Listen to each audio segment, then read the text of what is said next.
전능하신 아버지 하나님 천지의 창조주를 믿습니다. 나는 그의 유일하신 아들 우리 주 예수 그리스도를 믿습니다. 그는 성령으로 잉태되어 동정녀 마리아에게서 나시고 본디오 빌라도에게 고난을 받아 십자가에 못 박혀 죽으시고 장사된 지 사흘 만에 죽은 자 가운데서 다시 살아나셨으며 하늘에 오르시어 전능하신 아버지 하나님 우편에 앉아 계시다가 거기로부터 살아있는 자와 죽은 자를 심판하러 오십니다. 나는 성령을 믿으며 거룩한 공교회와 성도의 교제와 죄를 용서받는 것과 몸의 부활과 영생을 믿습니다.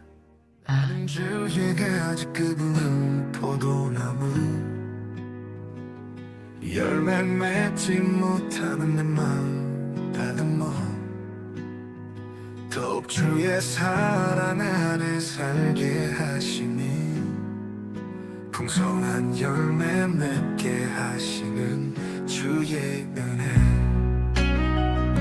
내 모든 삶을 그분 손에 맡기네 열매 맺는 삶을 살리라 내 삶을 드리리 열매 맺는 가지 되리 주의 사랑 안에서 자라가리라 내 마음 새롭게 하사 주의 뜻 이루어가소서 열매 맺는 삶을 살게 하소서 주의 말씀 따라가며 내 마음 정결케 성령의 도우심으로 날 변화시키네 어려움 속에서도 주의 손 붙잡고서 더욱 주의 사랑 안에 자라가리라 내 모든 삶을 그분 손에 맡기네 열매 맺는 삶을 살리라 내 삶을 드리리 열매 맺는 가지 되리 주의 사랑 안에서 자라가리라 내 마음 새롭게 하사 주의 뜻 이루어가소서 열매 맺는 삶을 살게 하소서 주의 말씀 따라가면 내부터 있어야 풍성한 열매 맺듯이 나도 주 안에 걸 때 그 사랑의 열매 맺으리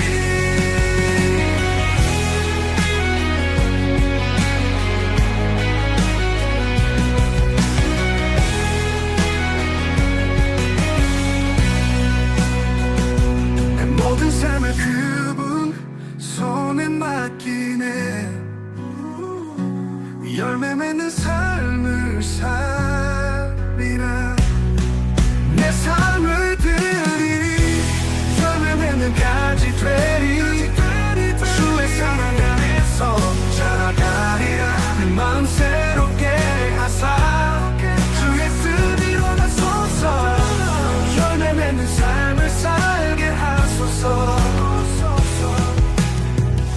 내 마음 새롭게 하사 주의 뜻 이루어가소서 열매 맺는 삶을 살게 하소서 제3장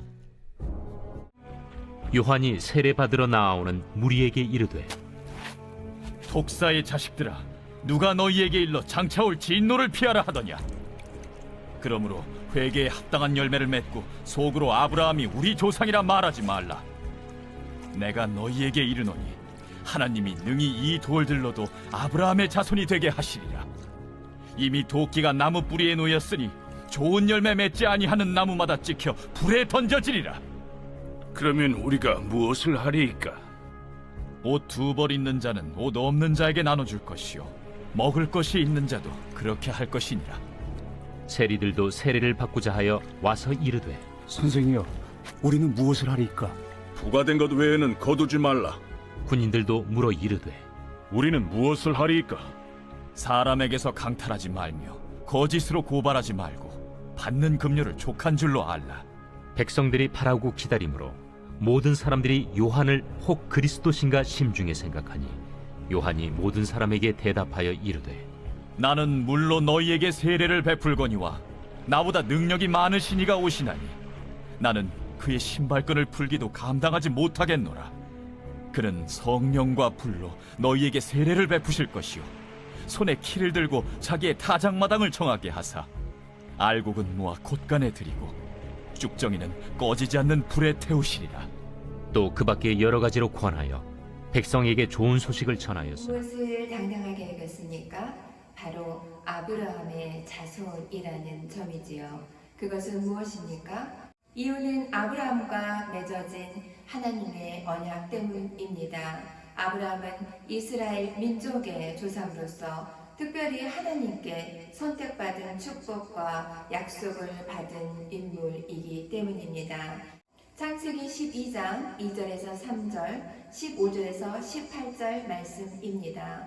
땅의 모든 민족이 너로 말미암아 복을 받을 것이며 바로 아브라함을 축복의 통로로 삼으셨기 때문입니다. 또한 아브라함의 자손이라는 것, 그것은 바로 하나님의 택함 받은 민족이라는 것이지요. 이것이 유대인들로 하여금 자부심과 당당함을 갖게 하였습니다. 이는 바로 유대인들로 하여금 정결법과 이로 인해서 분리를 말하게 되는데요. 이를 통해서 그들의 정체성을 드러내게 됩니다. 또한 영적인 특권 의식을 갖게 되는 계기가 되기도 하지요. 하나님은 아브라함의 후손인 모세를 통해서 율법을 주시지 않았습니까? 이를 지키는 것, 이것이 바로 신앙적 그들의 정체성이 드러나는 계기가 되었다는 것입니다. 아브라함의 자손이라는 것은 이 전통을 이어가는 증거였기 때문이지요. 또한 아브라함의 자손으로서 하나님의 축복과 구원의 약속을 상속받을 자라고 여겼기 때문입니다.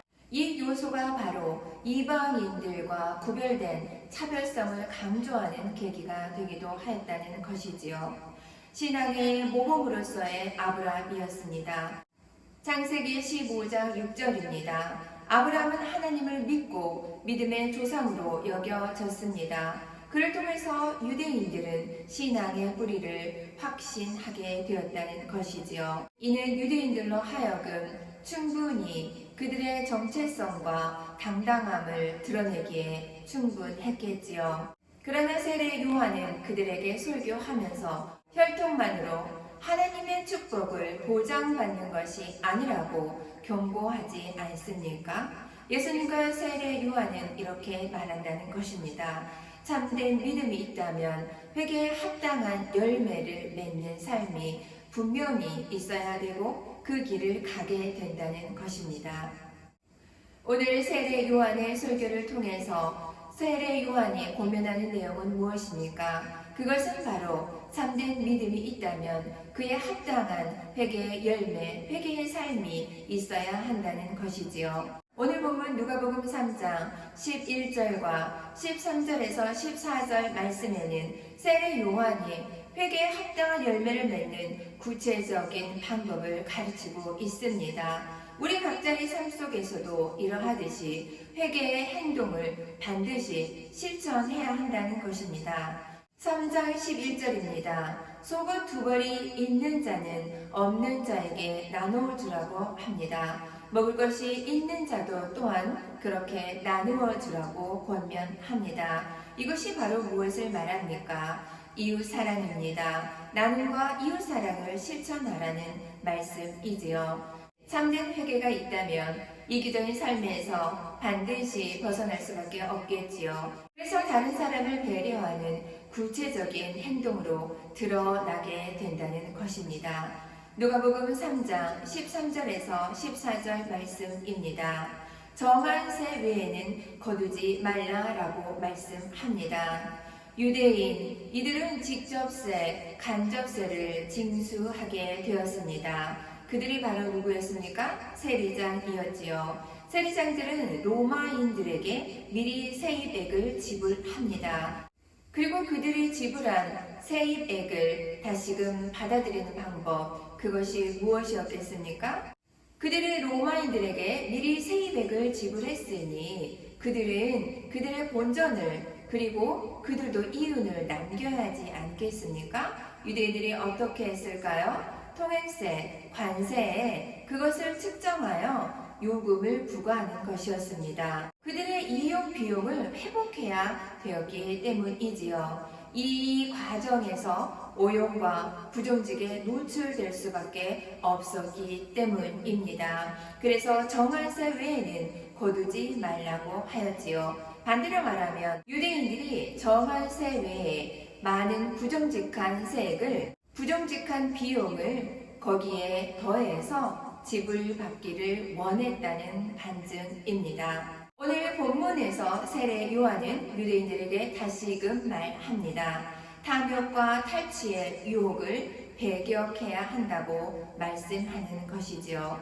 세리들에게 부당한 세금을 더 걷지 말라고 경고하는 메시지입니다. 정직하라고 강조하는 말씀이라는 것이지요. 3장 14절 말씀입니다. 군인들도 물어 이르되 우리는 무엇을 하리이까?